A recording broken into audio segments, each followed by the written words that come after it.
بسم الله الرحمن الرحيم. اللهم صل على محمد وعلى آل محمد وبارك وسلم. عن أبي هريرة رضي الله عنه قال رسول الله صلى الله عليه وسلم: ما من مولود يولد إلا يولد على الفطرة.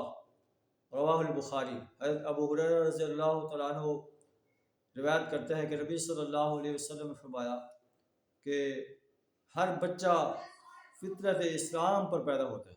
ما من مولود یولد الا یولد علی الفطرہ فابواہ یہودانہ او ینصرانہ او یمجسانہ. پھر اس کے والدین اس کو یہودی بنا دیتے ہیں یا نصرانی بنا دیتے ہیں یا مجوسی بنا دیتے ہیں. کما تنتج البہیمۃ بہیمۃ جمعاء، جیسے جانور جو ہے صحیح سالم بچہ جنم دیتے ہیں. حل تحسون فیہا من جدعاء، کیا تم ان جانوروں میں کوئی کان کٹا یا ناک کٹا دیکھتے ہو؟ اسی طرح اللہ نے جو ہے انسانوں کو جو ہے فطرت اسلام پر پیدا کیا ہے.